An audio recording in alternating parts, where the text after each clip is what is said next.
আৰু এই চাওক এতিয়া 6:15 10 হৈছে 10 6:10তে মই যাব ওলাইছোঁ ঘৰ মোক নিব আহিছে আব্বাই একদম আৰ্লি মৰ্ণিং উঠিছোঁ উঠি কাম বন কৰি আব্বাক চাহ দি শহুৰ আব্বাক চাহ দি হাজবেণ্ডক এনেকৈ চাহ তাহ খাইতে গুচি গ'ল ৰাতিপুৱা যিহেতু আমাৰ ৰাতিপুৱাৰ পৰা বিজনেছ ষ্টাৰ্ট হয়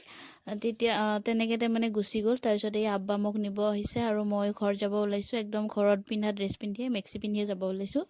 যিহেতু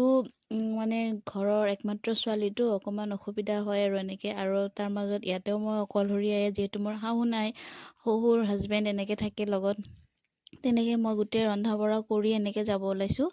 আৰু এই ঘৰ আহিও পালোঁ আব্বাই যিহেতু ইমান ৰাতিপুৱা নিব আহিছে আৰু ইফালে চাওক আহি কিনে চাওক কুঁৱলী পৰি আছে অলপ অলপ আৰু মই নাহিলেও হ'ল হয় অহাৰ একমাত্ৰ কাৰণ হ'ল এইকেইটা ছাগলী মানে কুকুৰৰ ইমান বেছি উৎপাত আমাৰ ইয়াতে বহুত বেছি অত্যাচাৰ কৰে কুকুৰবিলাকে হাঁহ মুৰ্গী ছাগলী মানে চব খাই শেষ কৰি দিয়ে আৰু আহি চাওঁ আমাৰ এনেকৈ আটা মাৰি থৈ দিছে ভাবিলোঁ মই অকণমান ৰুটিকে বনাই দিওঁ যিহেতু আব্বা গুচি যাব বজাৰত আব্বাৰো সময় হৈ গৈছে আমাৰ বাহিৰৰ কামখিনি কৰা মানে মই ভাবিলোঁ ৰুটি বনাই দিওঁ আৰু এনেকৈ ৰুটি বনালোঁ কণী ভাজিলোঁ আৰু এনেকৈ কিবা কিবি বনাই মেলি ময়ো খালোঁ আব্বাহঁতকো দিলোঁ খোৱা লোৱা হোৱাৰ পিছত ফ্ৰেছ হৈ মই যাব ওলাইছোঁ নানী ঘৰ যিহেতু নানী ঘৰ নগ'লে নানা নানীহঁতে যদি গম পাই যে মই ঘৰ আহি নানাহঁতৰ খবৰ ল'ব যোৱা নাই তেতিয়াহ'লে নানা বহুত বেছি দুখ কৰে সেইটোৰ কাৰণে দুখ চুখ কৰিব নালাগে সেইটো কাৰণে মই যাওঁৱেই আৰু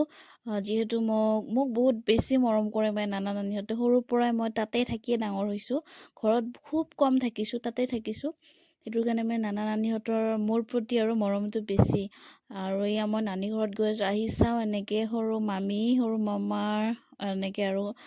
এজন ল'ৰা এনেকৈ মামী কিবা বেঙেনা পুলি লগাইছে আৰু এইজন হ'ল সৰু মামা আৰু এইজনী হ'ল মোৰ নানী মোৰ মৰমৰ নানীজনী আল্লাই তেওঁক ভালে ৰাখক আৰু হায়াত দান কৰক সুস্থ শৰীৰে থাকক আৰু এইটোৱে দোৱা কৰোঁ নানীৰ কাৰণে নানী হালধি বাচি আছে যিহেতু হালধিৰ খেতি কৰিছে হালধি বাচি আছে আৰু তাৰপিছত নানী ঘৰৰ পৰা আহি গ'লোঁ যিহেতু আম্মাই যাব এতিয়া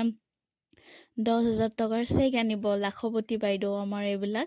এনেকৈ মানে আম্মা যিহেতু চেক আনিব যাব তো মই ঘৰত আহিব লাগে যিহেতু ঘৰখন মানে খালী থাকিব ছাগলী আমাৰ হাঁহ মুৰ্গী গৰু ছাগলী এনেকৈ চব আছে যিহেতু সেইটো কাৰণে আম্মাই মোক ঘৰত থৈ গৈ আছে আৰু এই আমাৰ আম্মাক ইমান ধুনীয়া লাগিছে ন আৰু এইজনী হ'ল মোৰ বাইটিকো ইমান বেছি ধুনীয়া লাগিছে বাইটি বৰমা এনেকৈ ইহঁতেও যাব ওলাইছে গোটেইবিলাক একেলগে যাব